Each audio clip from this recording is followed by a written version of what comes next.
الحمد للہ وحدہ والصلاة والسلام علی من لا نبی بعدہ۔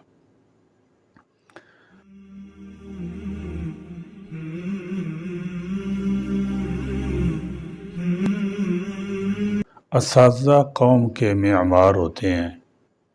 ان کی محنت و کاوش سے بہت سارے ہیرے جواہرات وجود میں آتے ہیں۔ اگر یہ محنت نہ کریں اور تساہلی سے کام لیں تو ہمیں ہیرے جواہرات نہیں ملیں گے۔ اگر قوم کو اچھے اور صالح افراد مل رہے ہیں تو اس میں کہیں نہ کہیں اساتذہ کرام کا اخلاص، ان کی بے پناہ قربانیاں شامل ہیں کہ یہ ہمیں ایسے افراد فراہم کرتے ہیں جو قوم و ملت کی راہبری رہنمائی کا فریضہ انجام دیتے ہیں۔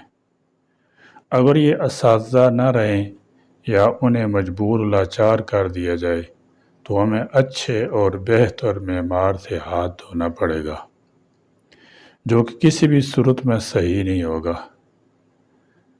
اگر قسمیاں کہوں تو ایسے اساتذہ بھی موجود ہیں جو ملک کے مایہ ناز اور بڑے اداروں میں 20-30 سالوں سے مدرس ہیں، مگر ان کی تنخواہیں آج بھی 15-20 ہزار سے زیادہ نہیں ہیں۔ رہائش کے نام پر 2 کمروں کا بوسیدہ مکان دے کر، زندہ رہنے کے قابل رزق دے کر، یہ متمم حضرات اور متولی حضرات اپنے آپ کو رزق رساں سمجھتے ہیں، اور ان متممین اور اداروں کے اساتذہ پھر بھی احسان مند ہیں کہ چلو ہمیں رزق ملتا رہا، ورنہ ہم فاقوں کی وجہ سے ملحد یا خدا نخواستہ دائرہ اسلام سے خارج نہیں ہوئے۔ وہ مساجد کے صدور، وہ متمم حضرات اور شیوخ جو اساتذہ کو سادگی، قناعت، صبر و شکر کا درس دیتے ہیں، اکابرین کے واقعات اور کرامات سنا کر فقر و فاقہ کو خوش قسمتی سے تشبیہ دیتے ہیں، کیا ایسے متممین اور شیوخ کی اپنی زندگی میں قناعت، سادگی اور گھر میں فاقہ ہوتا ہے؟ مساجد کے متولی متممین حضرات کی لگژری مہنگی گاڑیاں، ضرورت سے زیادہ بڑا عالیشان مکان، صاحبزادوں کی شہزادوں جیسی عیاشیاں، اپنی بیٹے کی شادی پر لاکھوں کے خرچے، شہر کے مہنگے شادی حالوں میں شادیاں، اس سسٹم میں پسنے والا مظلوم طبقہ ائمہ اور مدرسین کا ہوتا ہے، جن کے لیے کوئی آواز اٹھانے والا نہیں ہوتا۔ استادوں کی اپنی کوئی یونین یا تنظیم نہیں ہوتی، ان کے لیے قانون کی کسی کتاب میں کوئی باب نہیں۔ یہ طبقہ سالوں سے یوں نہیں پستا آ رہا ہے۔ ایک جانب مہنگائی آسمان سے باتیں کر رہی ہے، روپے کی قیمت دن بدن گرتی جا رہی ہے۔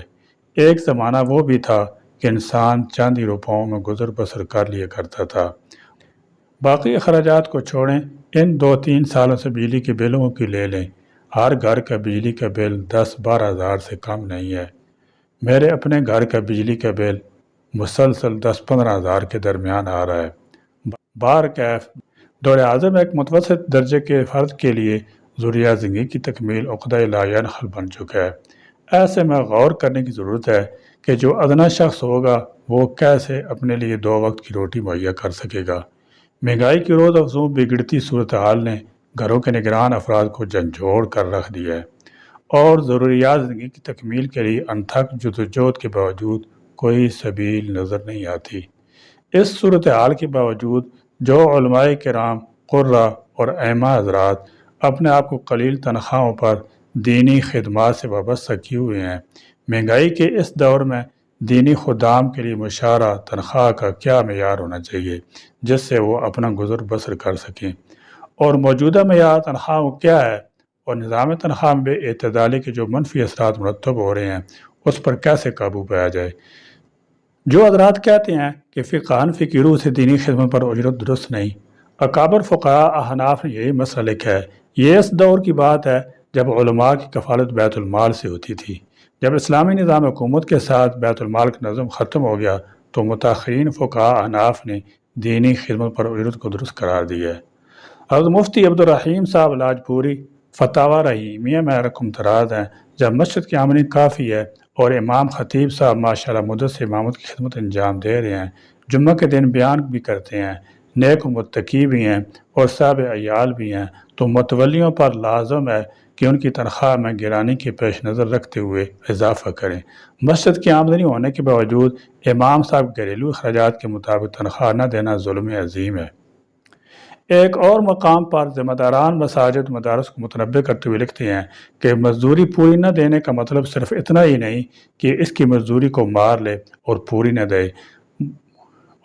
نہ دے، بلکہ اس میں یہ بھی شامل ہے کہ جتنی اجرت اس کام کی ملنی چاہیے اتنی نہ دے اور اس کی مجبوری سے فائدہ اٹھائے کہ کم سے کم اجرت پر کام لے۔ فقہاء کرام نے تصریح کی ہے وَيُؤْتِي بِقَدْرِ الْحَاجَةِ وَالْفِقْهِ وَالْفَضْلِ فَانْقَصَرَ كَانَ اللَّهُ عَلَيْهِ حَسِيبًا، یعنی متولی اور مدرسے کے مہتمم کو لازم ہے کہ خادمان مساجد و مدارس کو ان کی حاجت کے مطابق اور ان کی علمی قابلیت اور تقوی صلاح کو ملحوظ رکھتے ہوئے وظیفہ، مشاہرہ اور تنخواہ دیتے رہیں۔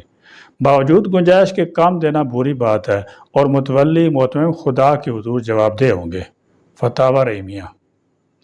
مفتی صاحب نے متولی محترم حضرات کی توجہ شدت سے اس جانب مبذول کرائی ہے کہ مدرس امام کو ان کی حاجت ضرورت کے مطابق تنخواہ دیں۔ اس میں کسی بھی طرح کی کمی ظلم کے مترادف ہے اور کمی کرنے والوں کو خدا کے حضور جواب دہی سے ڈرنا چاہیے۔ بلکہ اس سے آگے بڑھ کر علامہ الہ الدین حنفی نے فرمایا اہل عطا یعنی مدارس اور ائمہ کو سال بھر اتنا دیا جائے کہ جس سے نہ صرف ان کی ضرورت پوری ہو بلکہ اس تنخواہ پر راضی رہتے ہوئے دینی کام پر جم جائیں اور دینی کام کو مکمل تندہی سے انجام دیں۔ دور حاضر میں ہمارے معاشرے میں شادی، نکاح، ولیمہ کی تقریب کے لیے شادی ہال کرائے پر لیے جاتے ہیں۔ اس کے باوجود کہ نکاح ایک شرعی حکم ہے، مگر شادی ہال کا مالک پھر بھی شادی ہال کا کرایہ اور کھانے کے پیسے لیتا ہے۔ اس کے باوجود کہ حج اور عمرہ ایک عبادت ہے اور شرعی حکم ہے، مگر ایئر لائن کمپنیز اور ٹریول ایجنٹس اپنی خدمات کے عوض پیسے مانگنا نہیں بھولتے۔ ختنے کروانا ایک فطری شرعی عمل ہے، مگر ڈاکٹر اور جراح اس کے بھی پیسے لیتے ہیں۔ قربانی ایک شرعی فریضہ ہے، مگر قصائی منہ مانگے دام وصول کرتا ہے۔ تعلیم ایک شرعی حکم ہے، مگر ٹیچر بھاری تنخواہ اور پینشن بھی وصول کرتے ہیں۔ مسجد بنانا نیکی کا کام ہے، مگر مستری مزدوری اپنی محنت کا معاوضہ وصول کرنا نہیں بھولتے۔ قرآن حدیث کی اشاعت ایک اہم فریضہ ہے، مگر پبلشر اس کی بھی قیمت ضرور مانگتے ہیں اور وصول کرتے ہیں۔ حیرت کی بات تو یہ ہے کہ نہ کسی کو ان افراد کی نیوز پر شک ہوتا ہے اور نہ ہی کوئی انہیں دنیا دار اور لالچی کہہ کر پکارتا ہے۔ نہ وہ دین فروش بنتے ہیں اور نہ ہی ریٹ فکس کرنے کو حرام قرار دیا جاتا ہے۔ نماز پڑھنا، خطبہ جمعہ، عیدین، تراویح، درس و تدریس، یہ سب بھی شرعی احکام ہیں، اور جب امام خطیب مدرس ہر طرف سے مجبور ہو کر اپنے دل و ضمیر پر پتھر رکھتے ہوئے اپنی تنخواہ اور مشاہرے میں اضافے کا مطالبہ کرتا ہے تو دنیا دار مولوی کا لیبل اس کے ماتھے پر چسپاں کر دیا جاتا ہے۔ دین فروش، لالچی، تقوی سے خالی قرار دیا جاتا ہے۔ پاکستان کے مسلم معاشرے میں صرف علماء کرام اور ائمہ مساجد کے ساتھ ہی ایسا دورہ معیار اور ناروا سلوک کیوں روا رکھا جاتا ہے؟ کیا علماء کرام اور ان کی بیوی بچوں کے ساتھ پیٹ نہیں لگا ہوا؟ کیا ہمارے بیوی بچے دن میں 3 بار کھانا نہیں مانگتے؟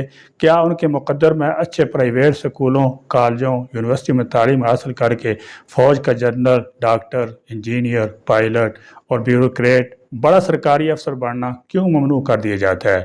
کیا تمام اعلیٰ سرکاری وغیرہ سرکاری محکموں اور اداروں کے کلیدی عہدے معاشرے کے تمام طبقوں کے لیے کھلے ہیں، لیکن صرف اور صرف امام مسجد، تراویح پڑھانے والے حافظ قرآن اور دینی مدارس میں بدترین حالات اور کم ترین تنخواہوں کے پڑھنے اور پڑھانے والوں کے مقدر میں صرف اور صرف مانگے تانگے اور خیرات میں ملنے والی روٹیاں اور مرنے والوں کے جسم سے اترے ہوئے کپڑے پہننا کیوں لکھ دیا جاتا ہے؟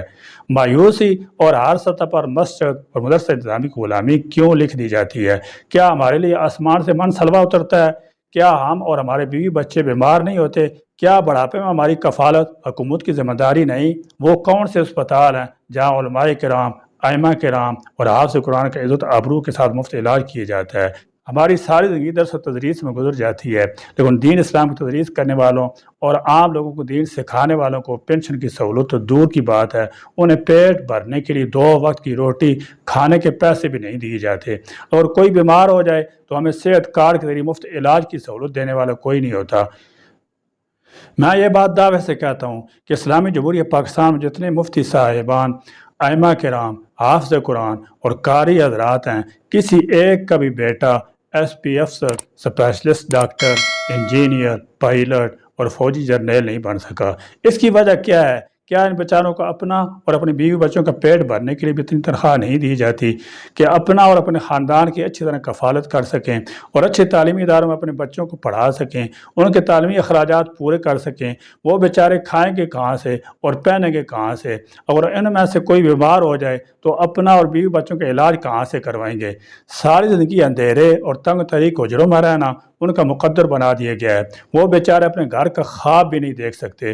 مجھے یہ کہنے کی اجازت دیجیے، ایک حافظ قرآن جس کے سینے میں قرآن پاک زیر زبر کے ساتھ اللہ نے محفوظ کر رکھا ہے، وہ مفتی حضرات، عالم دین اور ائمہ کرام جن کے سینے میں درجنوں عربی اور فارسی ضخیم کتابیں محفوظ ہیں، بدقسمتی سے ان کے لیے جب ماہانہ تنخواہ مقرر کرنے کا وقت آتا ہے تو پاکستانی معاشرے میں ان کی تنخواہ ایک چپڑا سے بھی کم رکھی جاتی ہے۔ یہ ظلم نہیں تو اور کیا ہے؟ اس وقت حکومت پاکستانی جانب سے ایک مزدور کی تنخواہ 37,000 روپے مقرر کی گئی ہے۔ گویا مزدور سے بھی آدھی پر امام اور نائب امام ہم سب کو نمازیں پڑھانے پر مجبور ہیں۔ یہ ظلم نہیں تو اور کیا ہے؟ ضرورت اس امر کی ہے کہ جس طرح سرکاری سکولوں اور کالجز کے اساتذہ کرام کی تنخواہوں کے گریڈ بنائے جاتے ہیں، اسی طرح سب سے چھوٹی بڑی مشکل امام اور دینی مدرسوں کے اساتذہ کرام کی تنخواہوں کا پیکج بھی سرکاری سطح پر طے کیا جانا چاہیے تاکہ دین اسلام کی ترویج اور تصنیف کا اہتمام سے جاری ساری رہ سکے۔ بطور خاص اولڈ ایج بینیفٹ کی پینشن کا اقدار بھی انہیں بنایا جائے۔ اللہ سبحانہ و تعالی مساجد مدارس کی انتظامیہ کو حساس دل اور ہدایت سے نوازیں، اور اللہ رب العزت سے دعا ہے کہ ان نمانے مدرسین اور ائمہ حضرات کی معاشی حالت بہتر فرما دیں۔ آمین یا رب العالمین۔ وآخر دعوانا الحمدللہ رب العالمین۔